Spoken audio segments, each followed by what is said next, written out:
the tombs got stolen in the Valley of the Kings except for the tomb of King Tutankhamun. We know the reason why when we are inside, why the tomb of King Tut didn't get robbed similar to all the other tombs. So the Valley of the Kings, it was the royal burial site for the pharaohs that ruled Egypt from Luxor here. Luxor was the capital during an era we call the New Kingdom, which includes the 18th, 19th and the 20th dynasty. So all those pharaohs who ruled Egypt during that time have their tombs in the Valley of the Kings. Usually till a month ago, I would say there is 62 royal tombs in the Valley of the Kings, but very recently we discovered a new royal tomb in the Valley of the Kings. It was a huge discovery because the last royal tomb we found is the one of King Tut, 1922. Since then, till a month ago, no more royal tombs was found, till we found the tomb of King Tutmosis II, the husband of the famous Queen Hatshepsut. This was found a month ago in the Valley of the Kings. Against all the beliefs, including me personally, all the tourists would ask me, do you think there is more tombs here in the Valley of the Kings? I would say it's been a very long time and a lot of excavations. I don't think there is any more. But we found one more. This is also what Howard Carter, the guy who found the tomb of King Tut in 1922, started to believe. There is no more tomb. There is already 61 tombs found, till he finally found the tomb of King Tutankhamun. So, we don't know. I'm sure now there is more to be found, especially that all of the pharaohs who ruled during the era of the New Kingdom, we don't have all of their tombs yet. How it started in the 18th dynasty, there was a pharaoh called Thutmose I. He is the one who started thinking about having a tomb for himself in a very hidden and secured location. There was no plan that this will be the burial site for everyone. No, he just sent the chief of the architects. He asked him that I want a hidden and secured place to have my tomb. The chief of the architects came to the West Bank here because we know tomb needs to be on the West Bank. He excavated or walked through the mountains and the narrow valleys through the mountains, and he found a location that he was so proud that he found, and he chose this location to have the tomb of Thutmose I. He didn't know that all the other pharaohs will come to this same, and he was so proud because when we found the tomb of this chief of the architects, it's mentioned on the walls of the tomb that how proud he was, and he is mentioning that he is thinking that other pharaohs would follow and choose this location also to be their burial place. And it happened. All the other pharaohs who ruled during the time of the New Kingdom chose the location of the Valley of the Kings for the purpose of security and hoping that their tombs won't get stolen. So with the new modern technologies, it allows us and it makes it easy to find new excavations, because without the technology, yes, we still have all of the handwork of digging and everything, but some parts would be risky, even if there are some rumors or opinions that there is something in this part. Sometimes, since it's not confirmed, it doesn't worth the risk to dig on the site because it's not 100% confirmed. But with the new technology, it gives us a very high chances that we'll be almost sure that there is something at this particular location, so they can start get the permission to actually dig and excavate that spot. Go inside the Valley of the Kings, the mountains and the narrow valley, and you can see the markings of the location of each of the tombs. Even the list here still have 62 tombs. The most recent one still not have been added yet. All the tombs would be identified by a number, KV, and a number starting from 1 till KV1. KV refers to King's Valley, number 1, till the last one officially, because the other one is not on the visiting map yet. The last one, King Tutankhamun, KV62, the one that was found in 1922.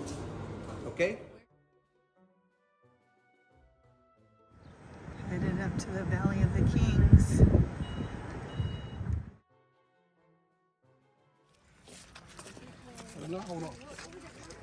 So the three tombs that I recommend for you to visit with the main ticket is the one we just passed by, okay? When you are heading that way, it will be on your left-hand side. It's the first one you will see on your left-hand side after this one. It's for King Ramesses IV. The colors are very beautiful inside.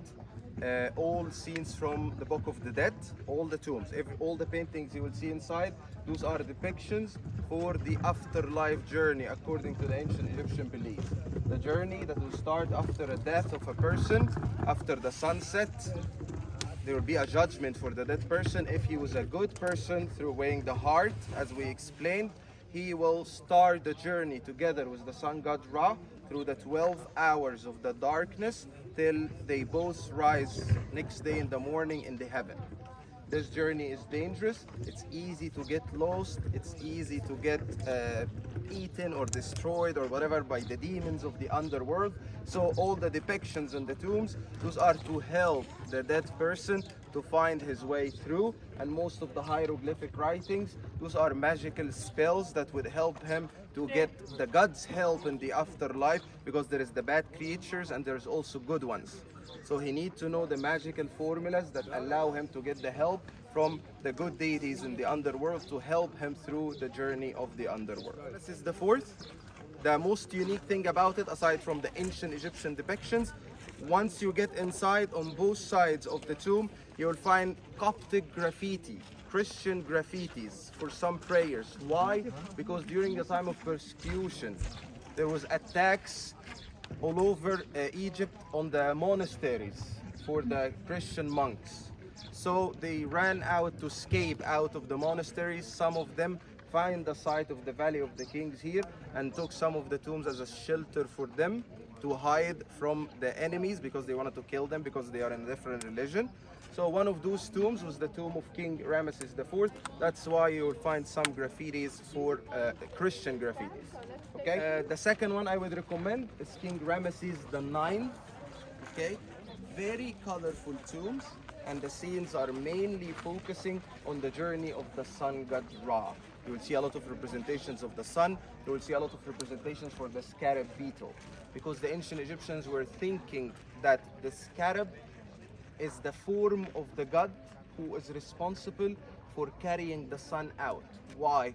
Because they noticed that the beetle, when they put their eggs, they roll the eggs in a mud ball, and wherever they go, they keep having it with them. From the eggs starts a new life. Same as Ra shines next day in the morning is a representation of the new life. So they thought that whoever is responsible for carrying Ra from death to life should look like a scarab. This is where the representation of the scarab beetle came from. This will be in the tomb of King Ramesses IX. Okay? The third tomb that would be included is the tomb of Merin Betah, one of the sons of Ramesses II. He's the one who ruled after his father Ramesses II. Okay? His tomb is considered to be the deepest tomb. It's not the largest, but deepest tomb. For those who feel like they won't have the energy to do this one, especially with the extra tombs, you are not missing a lot. Okay, the way in is easy, but the way out, because it's like you will be climbing up, it's not narrow, but it's just the climbing up, it might take a lot of energy. Okay, so start with the two easy one. If you are satisfied, you can skip this one if you want. If you still have the energy, I would recommend Merin Betah. You can still see the sarcophagus, the lid of the sarcophagus of Merin Betah inside the tomb, that's taking the shape of his body. What about our famous Ramesses II? This is his tomb, but it's never been open for visitors, never been open for public. Why? Because the tomb was found in a very bad condition and it goes down.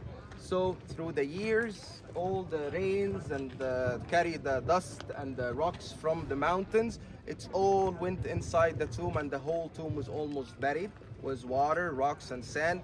It affected all the scenes on the walls very badly, and it's been under restoration for about 20 years now. They are preparing it to be open for visitors soon.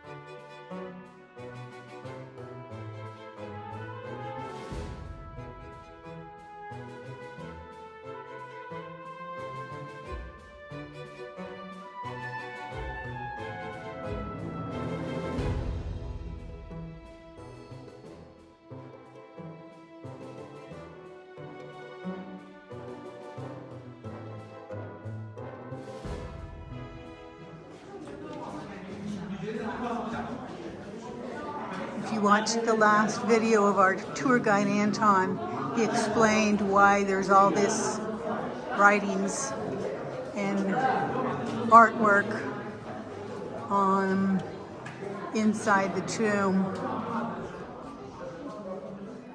Just scenes everywhere that tell a story and directions how to get to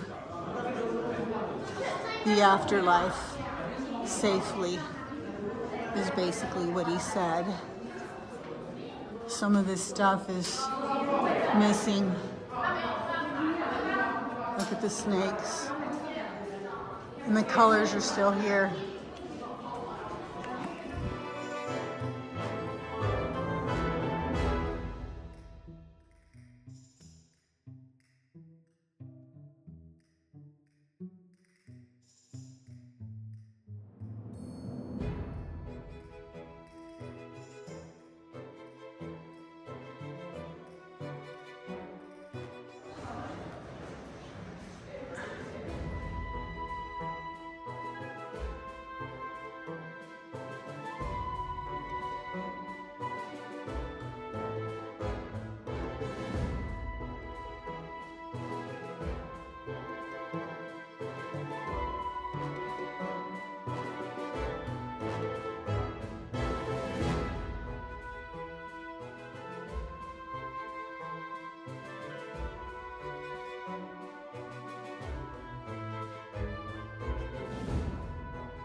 This granite is from Aswan.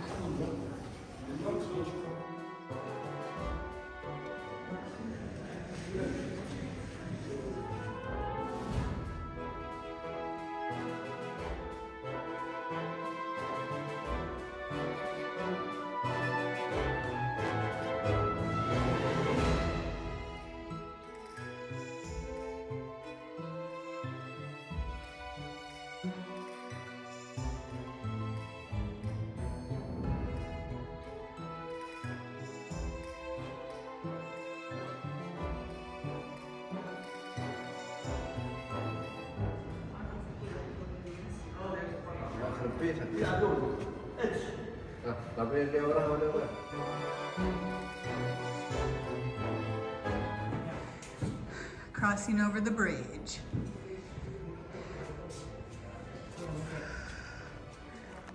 All done with the 3 tombs. That last one was a little underwhelming, but we were told that it would be. Looks like a lot of the artwork on the walls may have been stolen, just like in Italy when they painted those frescoes. People came in and stole the frescoes off the wall, so it's not a surprise.